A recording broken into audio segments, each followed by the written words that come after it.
एक नौकरी का ऑफर, एक टिकिंग वीज़ा क्लॉक और एक स्टूडेंट जो फंसा है एक ऐसे फैसले में जो उसकी पूरी इमिग्रेशन, जो फ्यूचर है इमिग्रेशन का, उसे तय कर सकता है। अगर आप भी F1 वीज़ा पर हैं और OPT ख़त्म होने वाला है तो ये वीडियो ना आपकी आंखें खोल सकता है। क्यों? क्योंकि जिस डे 1 CPT को एक बैकअप प्लान समझा जा रहा है वो अब एक ट्रैप बन चुका है। जी हाँ, USCIS अब सीधे क्रैकडाउन कर रहा है और गलती से भी गलत कदम अगर आप उठाते हैं तो वीज़ा और फ्यूचर सब कुछ खत्म हो जाएगा। चलिए आपको सब कुछ बता देते हैं बहुत आसान भाषा में। हाय एवरीबॉडी, मेरा नाम है नेहा उपाध्याय और आप देख रहे हैं NBT टेक केयर। OPT यानी कि optional practical training F1 visa वाले स्टूडेंट्स को पढ़ाई के बाद 1 साल काम करने का ये मौका देता है। लेकिन दिक्कत तब आती है जब OPT की वैलिडिटी ख़त्म होने वाली हो और नौकरी का ऑफर तो हो लेकिन H1B लॉटरी में सिलेक्शन ना हुआ हो। यही हाल इस वीडियो की शुरुआत में बताए गए स्टूडेंट का है, यानी कि जिसके बारे में मैं आपको इंट्रो में बता रही थी उसका भी यही हाल है। इसका ये OPT सितंबर में ख़त्म हो रहा है लेकिन नई नौकरी 2 हफ्तों में शुरू होने वाली है। डे 1 CPT यानी कि करिकुलर प्रैक्टिकल ट्रेनिंग, एक लूप होल जिसे कई प्राइवेट यूनिवर्सिटीज़ ऑफर करती हैं। अगर आप किसी प्रोग्राम जैसे डॉक्टरेट इन बिजनेस एडमिनिस्ट्रेशन, इस तरह के अगर कोर्सेज में इनरोल हो जाएं तो थियोरेटिकली आप पहले दिन से काम कर सकते हैं लीगली। लेकिन इसके लिए एम्प्लॉयर को एक फॉर्म साइन करना होता है जिसमें ये लिखा हो कि आपकी जॉब आपकी पढ़ाई से सीधे रिलेटेड है और यहीं से शुरू होती है असली मुसीबत। पहले एम्प्लॉयर्स यानी कि जो कंपनियां हैं वो CPT पेपर वर्क साइन करके दे देते थे, लेकिन अब पॉलिटिकल और लीगल रिस्क बहुत ज़्यादा हो गया है।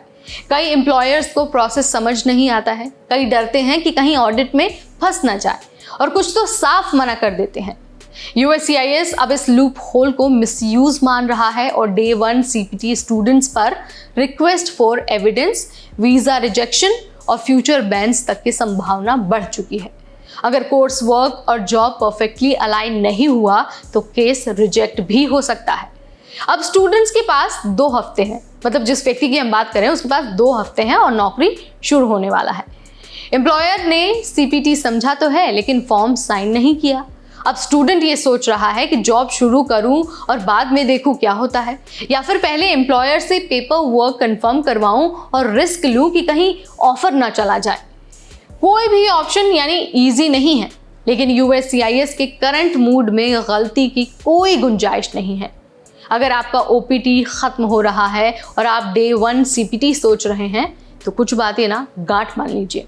बात यह है कि CPT प्रोग्राम और जॉब का एकेडमिक कनेक्शन सॉलिड होना चाहिए। एम्प्लॉयर को प्रोसेस अच्छे से एक्सप्लेन करिए, किसी इमिग्रेशन अटॉर्नी से लीगल एडवाइस ज़रूर लीजिए, फेक या फिर शेडी यूनिवर्सिटी से दूर रहिए और सबसे ज़रूरी बात है कि डे 1 CPT अब शॉर्टकट नहीं है, ये USCIS की रडार पर है। यानी गलत डॉक्यूमेंट या फिर लूज पेपर वर्क आपको फ्यूचर में तबाह कर सकता है और आपकी जो US एंट्री है ना उस पर भी बैन लगा सकता है। तो भाई डे 1 CPT एक ज़रूरत बन चुका है कई लोगों के लिए, लेकिन अब एक तरह से आप उसे कह सकते हैं कि वो बिना सीट बेल्ट के रोलर कोस्टर जैसा है। तो अगर आप भी या फिर आपके जानने वाले, आपके दोस्त इस तरह के सिचुएशन में हैं तो उनके साथ ये वीडियो ज़रूर शेयर कीजिए और आप मुझे कमेंट में भी बता सकते हैं कि क्या आपने भी CPT लिया है या फिर CPT लेने की सोच रहे हैं।